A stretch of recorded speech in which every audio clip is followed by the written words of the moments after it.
Good evening, you're watching Estuary TV News. Coming up, Hook, Line and Sinker. A charity takes the homeless out for a day's fishing. Batten down all watertight hatches. Children are sent to sea for a taste of life on the ocean wave.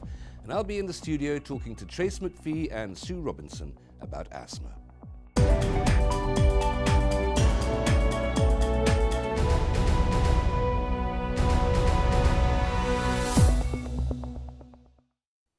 Welcome to Estuary TV News. I'm Hugh Richards. First of all, it's over to Richard Morris for the news headlines.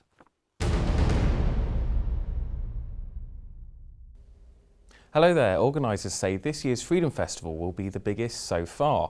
Over the weekend of the 4th to the 6th of September, over 200 performances will be taking place around the city, including venues such as Scale Lane Bridge, with the headline music act announced as the band Public Service Broadcasting.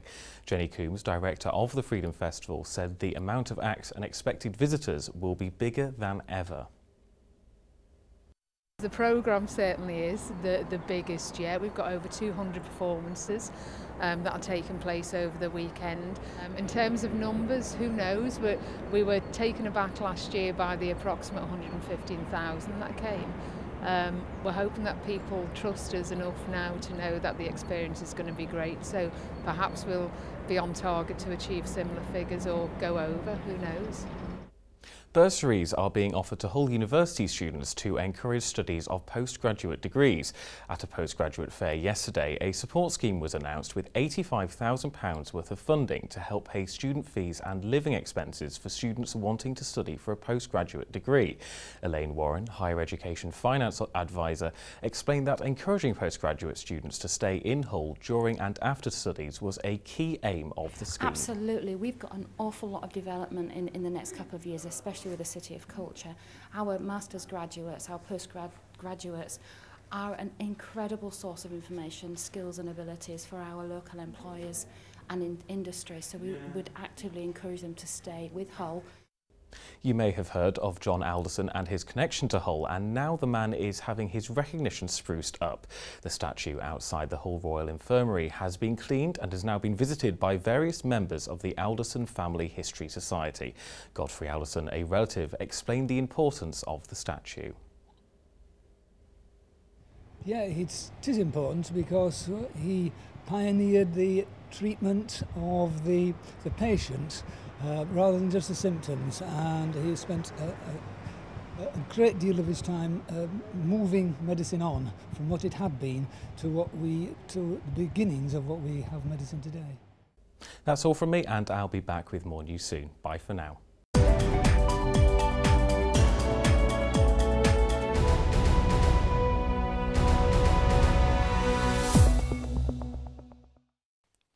Homelessness charities across the country run schemes to raise donations of money, but Harbour Place Day Centre in Grimsby now seeks donations of fishing equipment to help run its fishing programme, which takes homeless people off the streets and onto the riverbank for the day.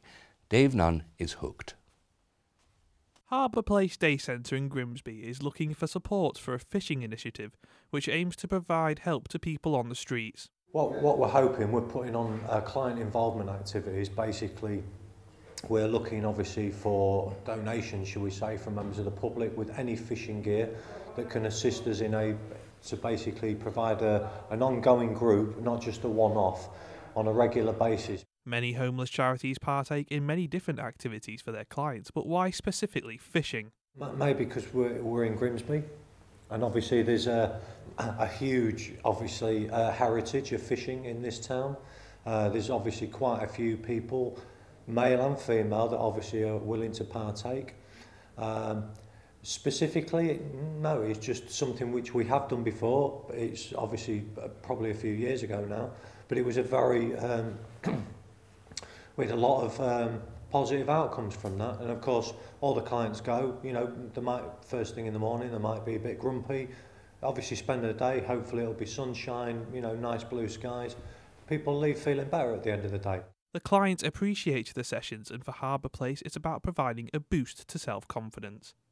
It also helps the staff as a change in circumstances provides new opportunities for the clients to open up to staff one-on-one. I would say they do something which they wouldn't necessarily do in their own time, a little bit of encouragement, and of course there's major positives that can come out of that. Some people may take up fishing from it. If that's the case, then obviously, you know, it's a result for us. But the most important thing, the fundamental thing for us, is that our clients have activities which are engaging, which are useful to them, and of course, you know, raise their and lift their spirits. That's, you know, primarily what it's all about. Having a good day out, having some fun, not taking life too seriously, being in a, should we say, a chilled out, calm, peaceful environment where basically people can, you know, have a bit of a chit chat with each other. Members of staff obviously will be there on board, you know, and sometimes in these situations, having a one-to-one session with a client in that sort of environment, they can open up a lot more to us, which of course, you know, helps us to help them more. You're watching Estuary TV News. A little later, we'll be taking a look at a lovely canny canine, and Richard Morris will be here with all the sports.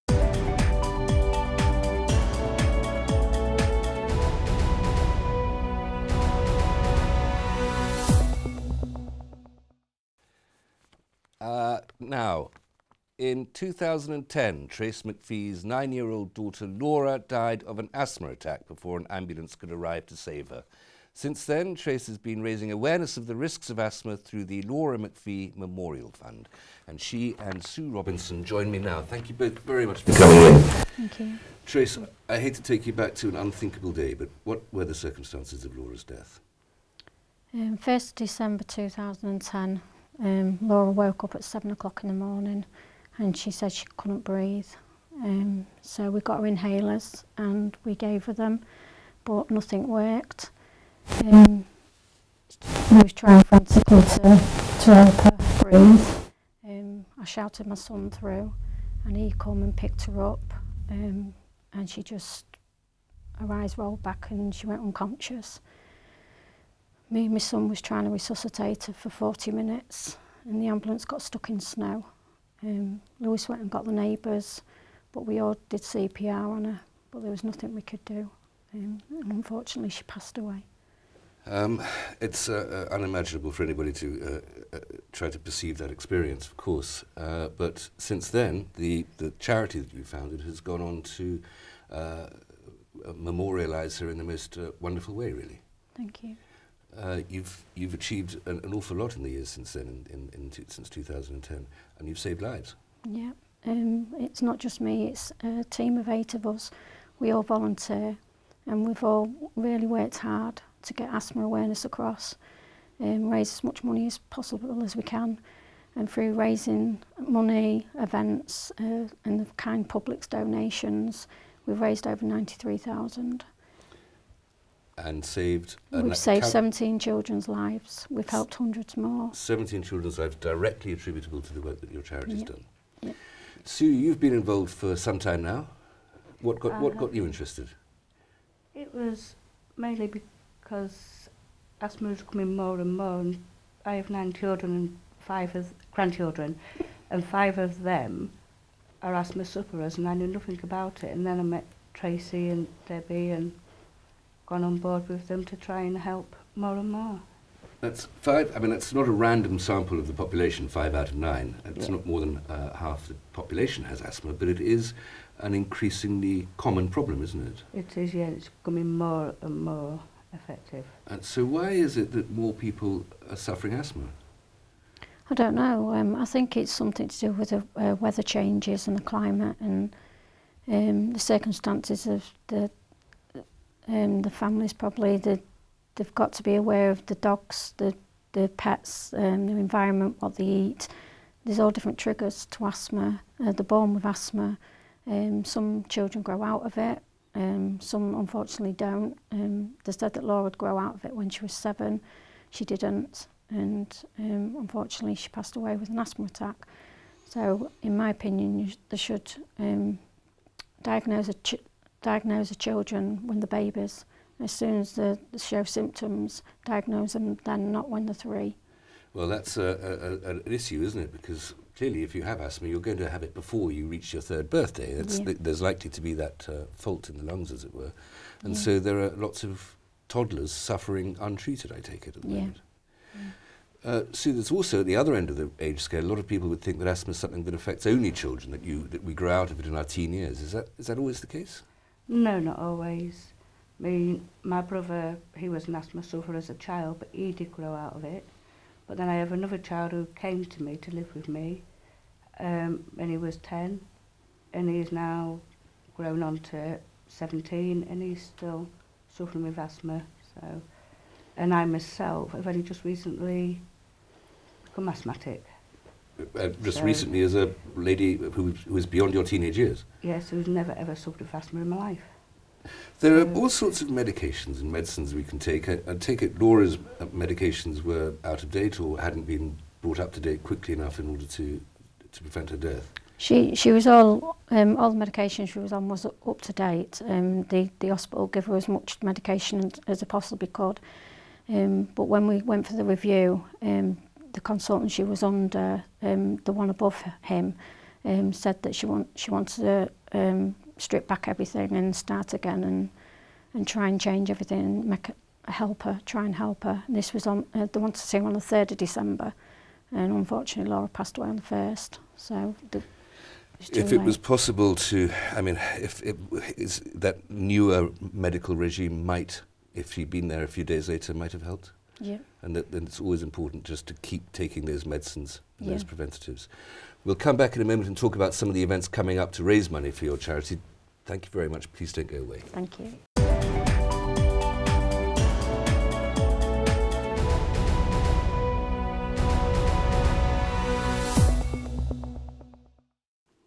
We are a maritime nation. The salt of the sea is in our rovers' blood, and yet our children rarely know the difference between a barnacle and a binnacle.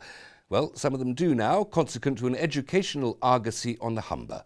Dan Kemp shivers his timbers. The Humber Estuary has been central to the lives of tykes and yellowbellies for as long as people have been working on its shores and travelling across it. And now a group of children from Hull have had the chance to see the river from a different perspective. They were given the chance to ride aboard the Regal Lady from Hull's King George Dock and take in the sights from the Humber in the name of education. Hi, my name is Nelson. Hi, my name is Charlie. Hi, my name is Evie. We all go to Westcott.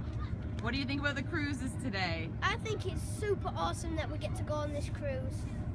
I think it's outstanding because we had a big wave like that and it was so cool. I think it's amazing because it's a one in a lifetime opportunity. Fort Paul is one of the sites, but some already know plenty about it. Henry VIII built it and it's got like a ramp on it, so like they can't, like if they fired them it would go over the fort but it wouldn't like really hit anyone too much, and they can like fire and hit the like ships without like directly, and like they kind of won't get hit if they try and fire back.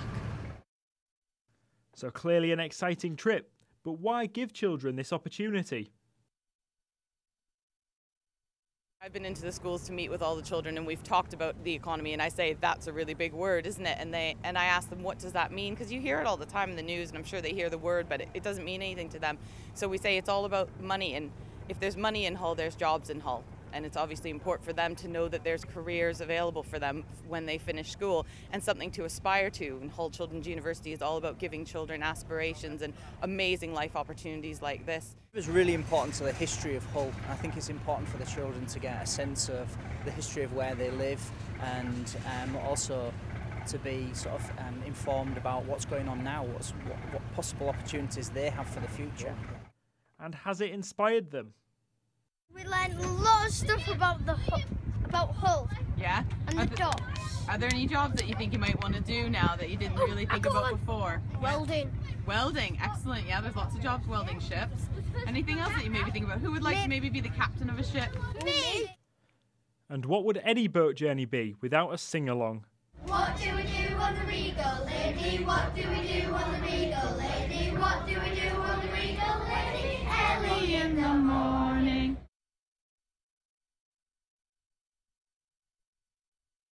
Trace McPhee and Sue Robinson from the Laura McPhee Memorial Fund are still with me. You have a couple of fundraising events coming up this summer, I think, don't you, Trace? Yeah, Sunday the 19th of July, 10 till 6 at the Lindham Club in Grimsby. We're doing an annual football match fun day. So hopefully we'll get a lot of public there to raise a lot of money for the children. Okay, and what sort of, there'll be a football match presumably if it's a football match fun day, but what else will be going on? Well, there's going to be stalls there, entertainment there, basically things to raise money. We're hoping for fun fair rides out there. There's going to be some horses and all different activities going on. Excellent. Okay, and you're still sort of open to offers, as it were, if people want to get in touch? Yeah. How could they get in touch? I guess if they just Google the Laura McPhee, that your website will come up and people can get in touch with you that way. Yeah, yeah. Anybody that wants to do a stall or anything, or any kind of entertainment, singers, anything like that, just contact us and let us know, and we'll put your name down. Singers at football matches. Oh, it's going to be an interesting day. That's at the Lindham Club in Grimsby on the 19th of July, 10 to about 6ish, I guess. Yeah. Okay, and you are going for the Guinness Book of Records. We are, yeah. But it's a tombola we're doing. We're actually going to do it on the day of the fun day. Right. So also the 19th of July, same location, Lindham Club. Yeah. Tell me about this tombola. How many items are you tomboling? Well, Sally Blow is the main person that's doing it. She come up with the idea, and it was just a random idea, and she's going for it, and she's worked so hard, and the public's donating a lot of things. And the current record is 4,802. And she's got 4,250 up to now. So that's the current Guinness Book of Records, 4,802 sort of items in the tombola, as it were. Yeah, that's a current record, and Sally wants to beat 5,000. Okay, and you're already at 4,250. Yeah. It's so close. Yeah, so we're appealing for the public to donate anything they like. If it's any edibles or drinks, make sure it's over the date of July. Okay. And then hopefully the public will help Sally and our charity smash it. And will there be people from the Guinness Book of Records there too? Yeah, there's going to be a adjudicator there, and it's a proper official world record. Will there be Guinness there? Let's hope so. Yeah, it's a pub, so it might be. Okay, all right. Let's just talk about some of the things that the charity's doing with the money that you might be raising. I know that you're trying to get a campaign to send people into schools to educate children more about the condition. Yeah, we've got a company called Forefront, first aid company in Grimsby, and they've come to us, and we're working together, and our aim is to teach from toddlers all the way up to college age, going into schools free of charge. There's no charge whatsoever. We're going to go in and they're going to teach them how to do first aid, about asthma, and not just the asthma side of it, but if somebody has a heart attack or something like that, then that child might help their sibling or parent. So that's what we want to do. So we want schools to come forward to us, and if they're interested, let us know, and then we will go into their schools and provide a lesson or assembly for them. And they can get in contact, the schools can get in contact in the same way? Yeah, just contact us and we'll contact them. Slightly more, I mean, how much money have you raised so far in the history of this work? I'm not 100% sure. Is it 93,000? £93,000. Trace is absolutely certain about it. Yeah. £93,000. Now, what's that money spent on? What have you been doing with that? How's that helping? We've been buying breathing units, SATS machines, big monitors, handheld SATS machines. We've bought quite a few breathing units for the Grimsby Hospital, 2 A&E departments at the Grimsby Hospital, clinics, doctors' surgeries, parents, community children, RLNI, we're in the process of talking to them. The RLNI? Yeah, ambulances. Just remind me, what is a SATS machine? It's a monitor that monitors the breathing, the oxygen that goes in the blood. It's all the statistics they need for the medication. So if it drops to a certain level, they know the child will need attention, emergency attention. Trace, thank you very much. Thank you both very much for coming in. Thank you for doing this very important work, and good luck on the 19th of July. Thank you very much. Time now for another visit to Sangreek Kennels. Can you give this beautiful animal a home? It's Dog of the Week.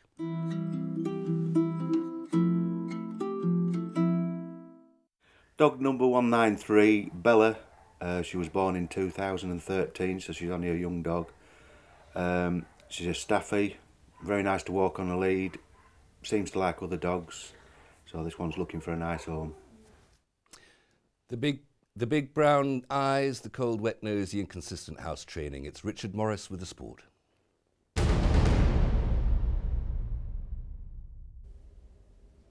Stuart Carrington is trailing 7-2 behind Judd Trump after his first ever session at the Crucible. The 24-year-old is making his debut at the championships. Both men resumed their match at 1 p.m. A local golf club is at risk of losing members unless more youngsters can be encouraged to play the game. Cleethorpes Golf Club, like most, have an ageing membership and are now fighting back by offering free open days to allow people to experience professional coaching, play golf games and try the course. The first of the events is this Sunday with new and experienced players welcome. We found over the last couple of years there's a bit of a trend with we're losing members generally through natural progression, and some people don't have the time to play, and we find that people, particularly ladies, I think, are very uncertain about coming to golf clubs, and they see it as being quite staid and old-fashioned, and really we wanted to show people actually it's not like that anymore. Hull FC have been boosted by the return of Mark Sneed for the weekend. The halfback has been missing for the last 4 games but will be named in the Black and White's preliminary squad. FC host the Huddersfield Giants on Friday night, looking to make it 5 wins on the spin and register back-to-back victories over the Giants. Please don't hesitate to get in touch if you have any sports stories you may want to share with us. You can call us on Grimsby 01472 31553 or you can email sport@estuary.tv. Bye for now.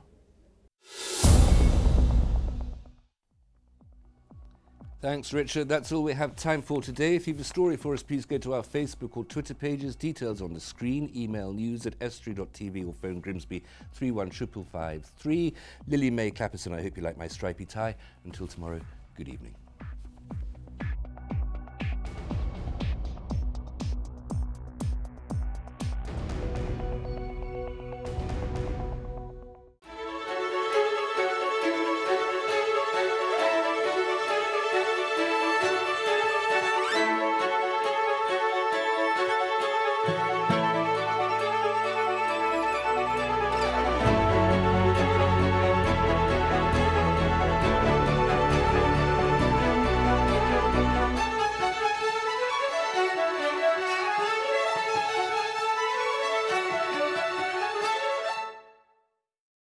Estuary TV's weather, sponsored by Hornsby's, celebrating 100 years in buses.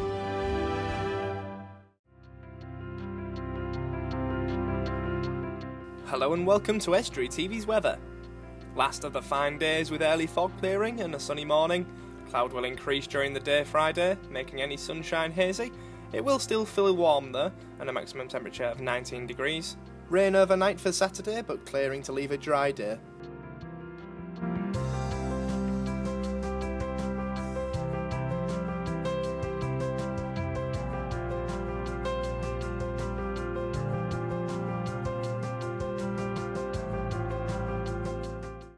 Estuary TV's weather, sponsored by Hornsby's, celebrating 100 years in buses.